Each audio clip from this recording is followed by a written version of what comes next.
Superheroes and light beings, little lighthouses all over the world. How are you? It's so beautiful to be able to share with you like this. So I'm just taking the opportunities I can to help change your perspective, to give you little exercises, to keep bringing more love and joy into your daily life. Because this is about living it, living the joy, living the love. It's not about having flashes or moments when you feel expanded in certain situations, or realizing that there's certain people that you need to be nicer to. Those are all good growth tools, definitely. But to really live in the present moment and then get connection to the divine is bigger than that. Recognizing consciousness, recognizing the infiniteness of your experiencing right now and of who you are. I mean, that's something pretty different than just having momentarily flashes or understandings, for short times throughout your day or your week. And I know for me, I was always attracted to knowing this other way of living life through meditation, or just through knowing God is how I worded it. Because I used to go to the beach and watch the sunset. And that was my moment when the world just all made sense. Or nothing made sense, but all the problems went away. That's probably a better way of describing it. Where I would just sit there and watch the beautiful colors that God was giving me, or the universe was giving me. And the beauty of that. And then the expansiveness of the ocean.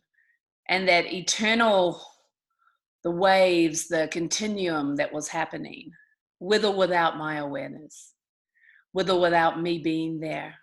This beauty exists, came and went. The infinite was there. The waves happened. And yes, there's scientific evidence of why. I mean, I know that, but what does it give me as a human?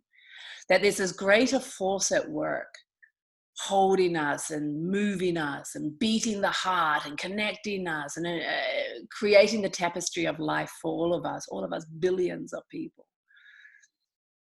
And that consciousness is moving us always, forever, towards itself, to be recognized, to know the purpose of our life and our existence. The ancient question, what is this all about? Who am I? Why are we here?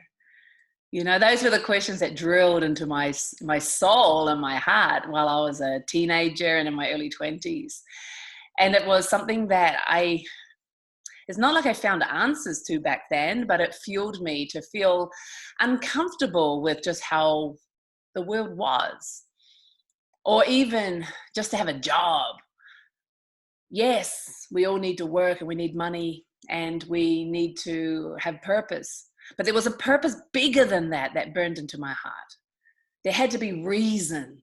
And it wasn't just a career. It wasn't just to be known as a nurse or a doctor or a shopkeeper. There had to be more for why I am here. And when I first started dabbling in something spiritual, I started to feel that pull of something bigger beyond me. And I loved it. And I was hungry for it. Like, what is this? What is this magical presence that's bigger than me? This mystery of life, this mystery of who I am. What is it? My story is, in my early 20s, I went to the Himalayas trying to climb the biggest mountains in the world, trying to achieve something. And it was during that time that I was trekking and passing all these remote villages. And the more remote I was into the Himalaya, the more pure the people were, and the more self-sufficient they were, obviously, and untainted by radios and tourism and life in the Western world. They saw us all trekking past, but we're just trekking past. We didn't influence their life so much because their life was self-sufficient. And I turned up at this village one time where people were strumming the prayer wheels, and there were some older people counting their prayer beads, sitting outside a little building on top of a on the highest part of this village. And they were the eyes. It was the eyes. Contentment. The ability to just sit there and it was enough. The ability to just be counting the prayer beads, and that person was in complete connection with their experience of God or their experience of the divine, surrounded by this natural vastness and beauty and enormity of what the earth has created and what the higher force has created. And the only sounds you could hear were of life, of natural life, like the goats, people talking, birds. There wasn't the din of Western technology drowning out this beautiful presence, not disconnecting us from this moment. Instead, this moment was rich and full and extremely, extremely holding us in the beauty of now. I left Nepal and I didn't know how to integrate that into my life. I know I wanted it. And I know I hungered to know what they knew. And my options were to move to Nepal and try and run away from my life and join their lives, or try and do something that was a bit more spiritual. And the only thing that I could work out in that moment was to learn to meditate. Would that do it? And so what happened is I felt a bit lost. How do I bring that experience that was in the Himalaya into my life now without being, I love my life now. I love my friends and to shop and to eat food and to go to the cafes and do my stuff, do my hobbies and all my stuff. I don't want to separate. I don't want to go to a retreat and live on the other side of the world in someone else's environment. I want to stay in my environment, but I want that same connectedness. Is it possible? Yay!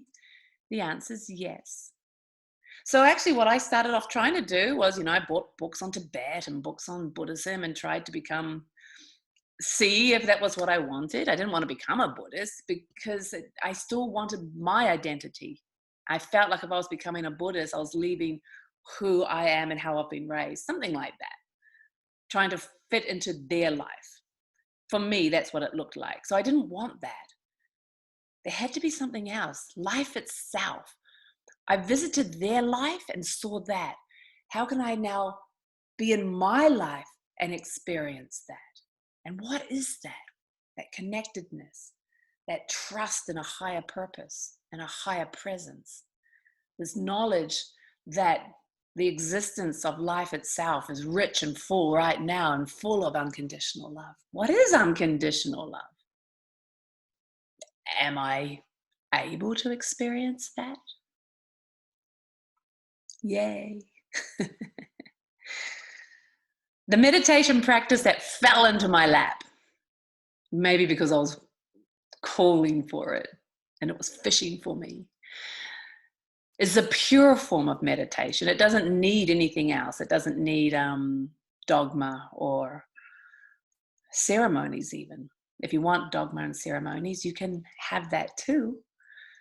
But life itself, to know the divinity in this moment, to live it, to be connected to this presence, to this eternalness of now, beyond time, is for everybody. It is your true nature, your divine nature.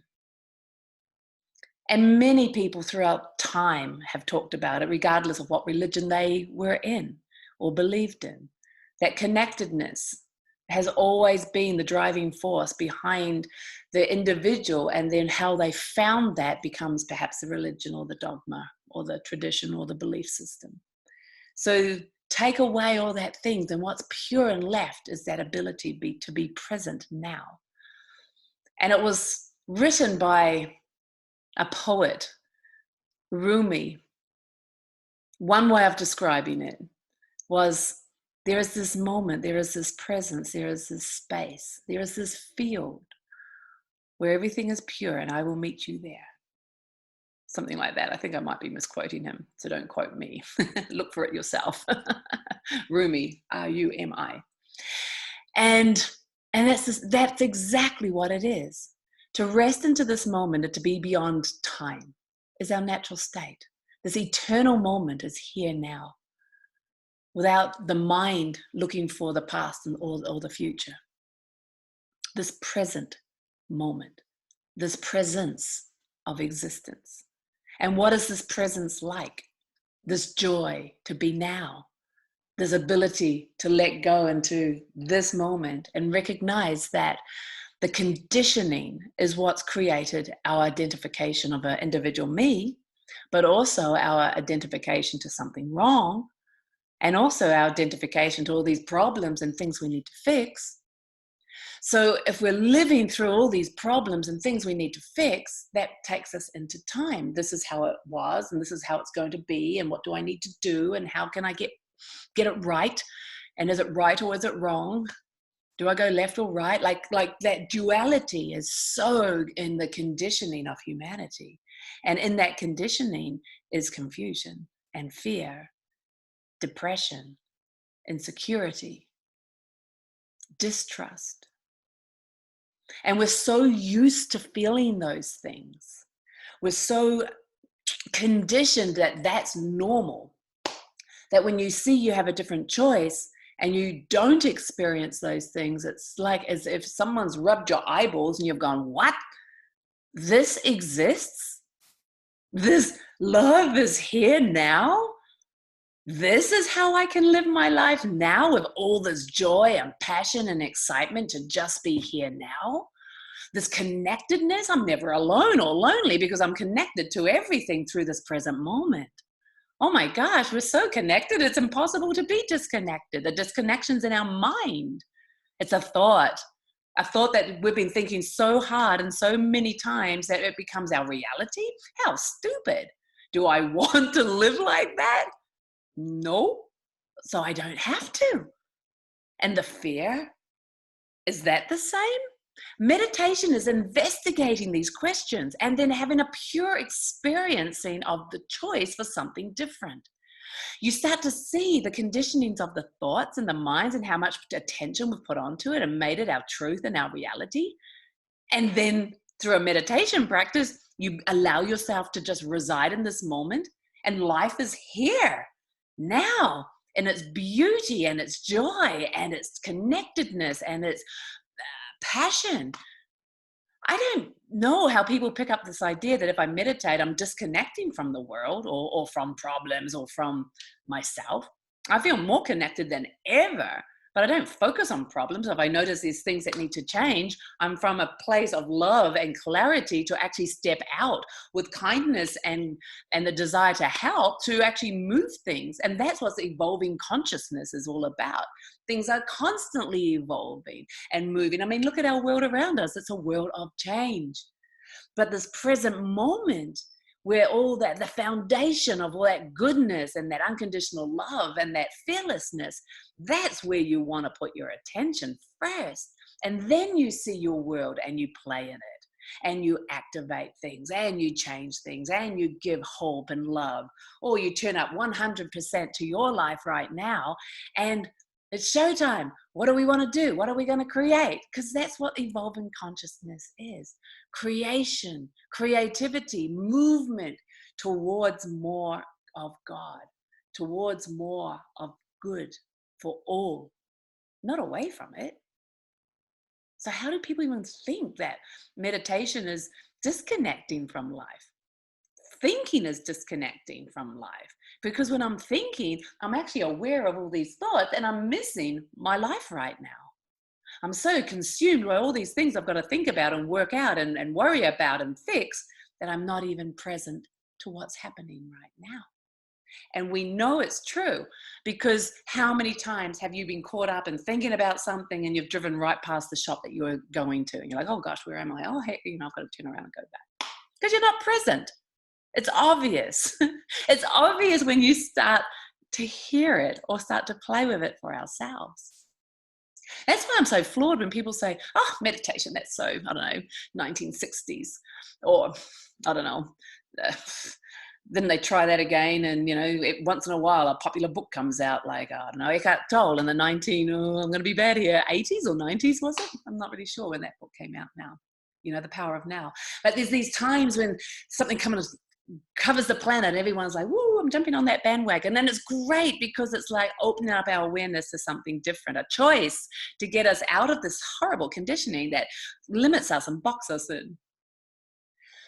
But don't make it a fad. Don't make it the next hobby. Make it your life. How valuable is peace for you today? How valuable is your happiness today? How much more attention can you put on giving and kindness today? So how valuable is that to you? And if you do think it's worthy and worthy of your attention, make the choice to make it important, which means to see and investigate when we don't experience that. Investigate when I am making my concerns and my worries and my fear more important. Create a, what's the word? Coherence? Congruency with the desire I want for peace inside here and my lifestyle. Make choices to make that more important. When I visit my family and the old patternings and the old nicknames or the old expectations are back in place, I make the choice to smile, to acknowledge and say thank you, to rise beyond the patterning, to rise beyond the habitual activities or interactions that family can have. Because I want peace, because I want to be a lighthouse of kindness. I don't want to think about it or read about it. I want to be it. Is that possible? Of course it is. It's who you are. And when the world's been all crazy on the outside, it's teaching us to come back to the inside. It's teaching us where our truth is. It's so obvious to me that when all this is crazy and doesn't make sense out here, what's God giving us? What's the universe showing us right now? That this is my truth. This is where my happiness is. When all that is kind of making me a bit like, oh, I don't know what's going on. Here I know everything's fine. Here I know. And why am I pointing to my heart or my chest? Because the rest of it's mind. It's either mental conditioning and backwards and forwardsing and being, kind of caught up in the current of all the media and stuff. Or we come back to ourselves. Find yourself quiet moments. Find yourself quietness in your environment, but in your mind. Let go.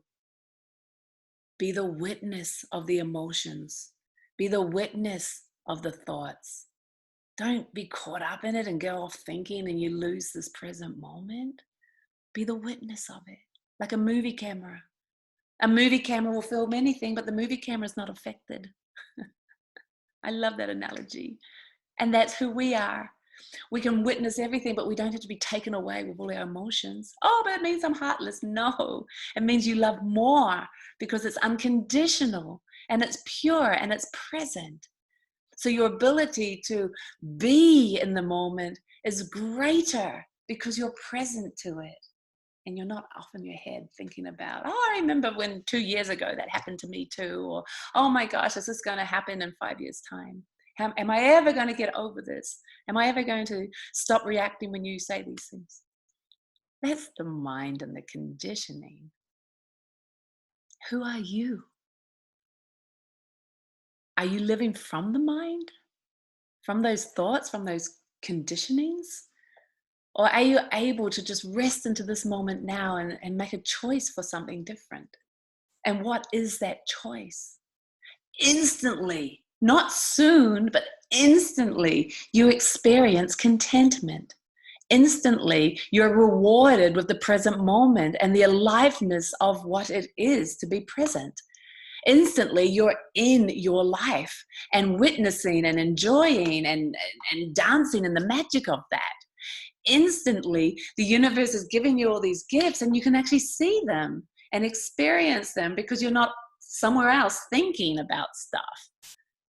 That's what we are here as humans on this planet.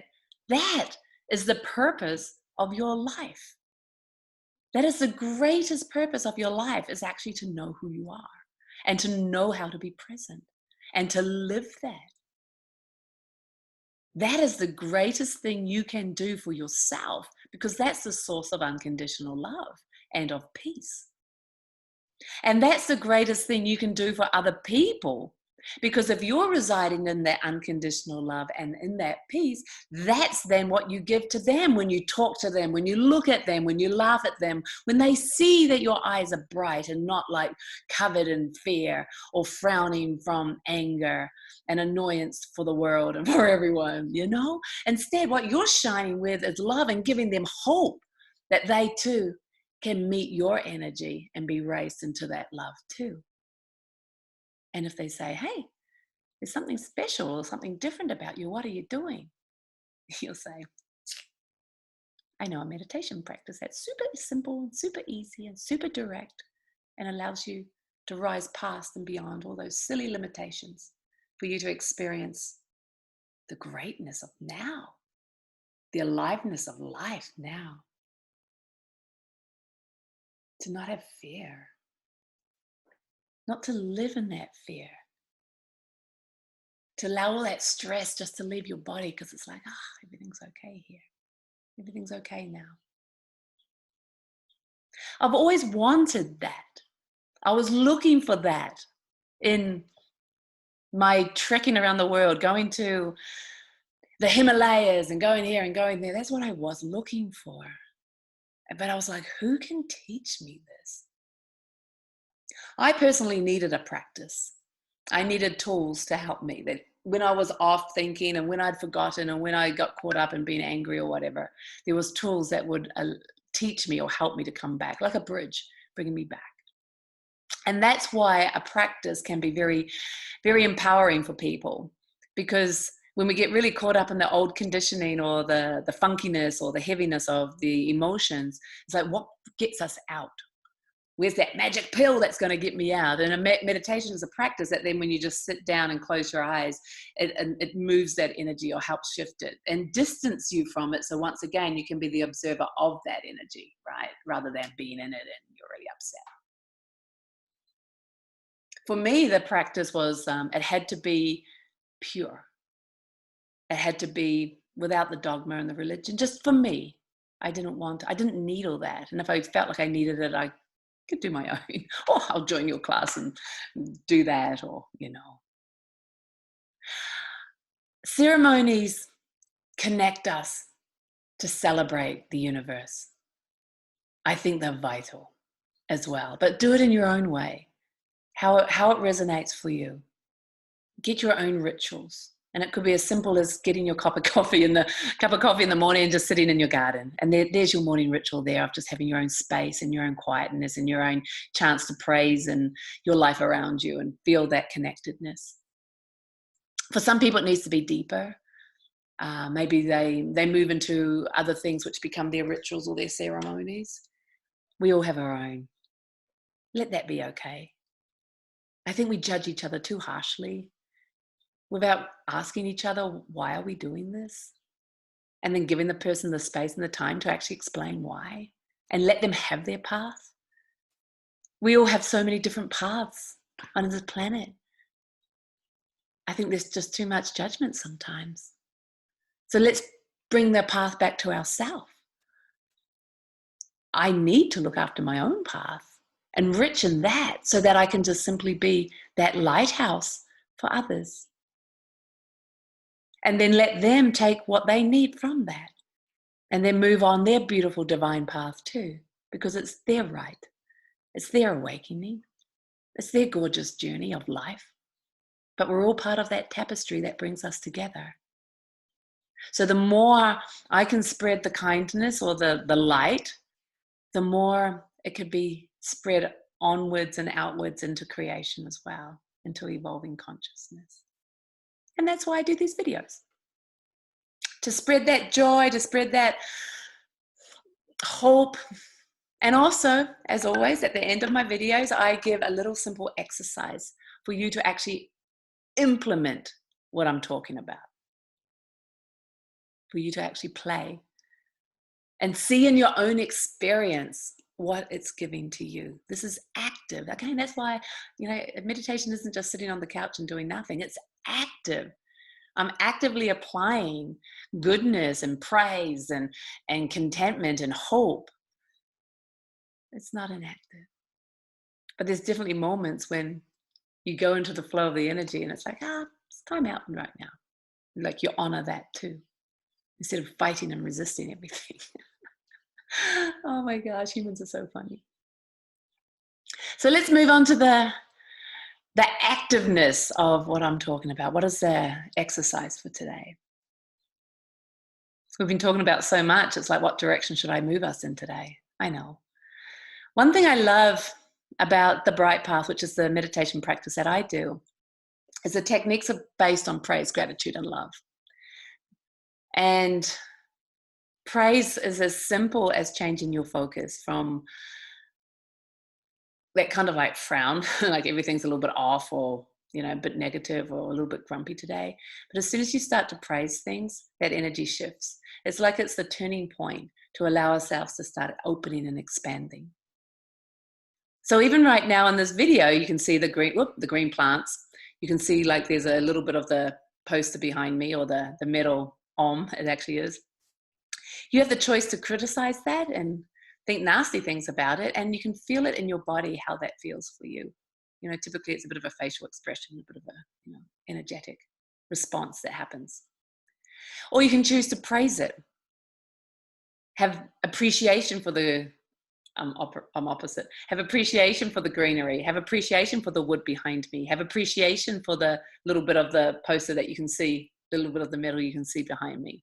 It's out of the picture right now. And how does that make you feel?